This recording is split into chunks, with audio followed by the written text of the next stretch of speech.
Okay, Verlis here. I'm going to try to make IV easy to understand and how to do it. So, there's a lot of guides out there, but a lot of you people are looking for me for guidance, and I do have a specific way of getting IVs that no other guide really talks about, which is pretty good, so at least I can explain it in a way that's hopefully easy to understand. First things first, what you need to know about IVs.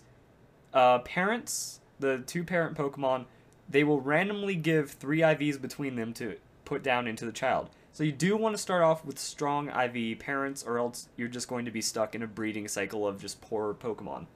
You can go to the Friend Safari. The Pokemon's guaranteed to have 2 IVs that are maxed from the Friend Safari. If you can get a hold of a Friend Safari Pokemon or 2, do it. If you can get a hold of a high IV Ditto, which you can only catch in the wild, or that's about it. All you can do is catch them in the wild. What you want to do is take your first Pokemon to Kailude City. In the Pokemon Center, there's a guy that judges the quote-unquote intriguing potential of your Pokemon. He's just telling you how good their IVs are. Try to start with 2 parent Pokemon that have superior IVs, and hopefully one that's maxed. If he says it can't be beat, it's a maxed IV, and it's really good to have, because then there's a chance that that max IV goes to the child Pokemon, and you'll eventually create a strong series of children, and then you do another breeding generation, and that generation will be stronger.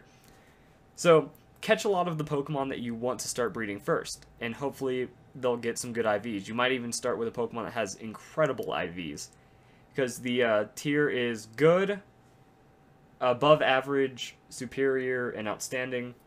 Aim for outstanding. The second you get a Pokemon like that, he might be usable. If not, you're going to want to breed him with another strong parent, and then the children will be fantastic. So this is how I do it.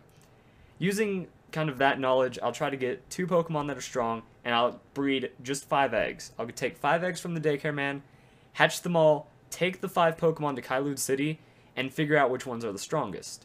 And whenever the guy says it has a maxed IV or it has superior or outstanding, I then swap whatever gender that is with the parent. So, even though that is incredibly messed up, because that is a series of inbreeding to get just IVs for power. Actually, that's really fucked up indeed.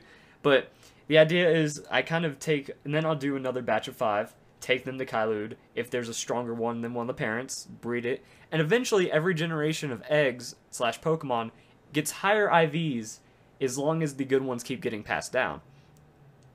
So what I'll see is, like, if one of the high characteristics, because their characteristics do define, like, whatever it says under the nature, that defines the characteristic, and that shows how good the IVs are. If you get a strong characteristic is often dozes off, likes to thrash about, capable of taking hits, mischievous, somewhat vain, and alert to sounds. If you get one of those in child, and it can't be beat, then you have the highest IV possible. You want to breed that with the parent and hope you can get something like that in one of the children Pokemon, and then that child will be stronger because he got a max IV he normally wouldn't have inherited, potentially.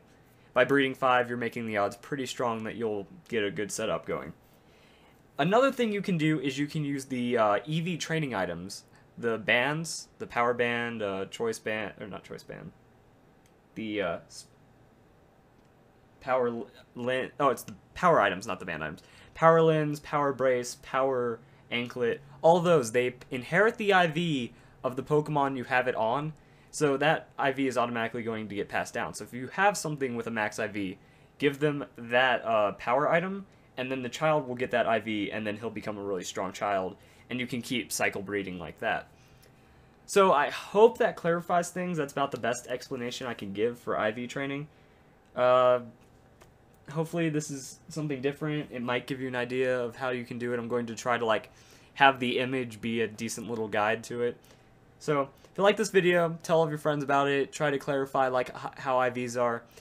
There's a lot of guides online that kind of make it really simple. If you can just handle a nice little bit of reading and take 20-30 minutes to really understand it, you can do it on your own as well. So hopefully you can like this video, comment, tell me what you think about it.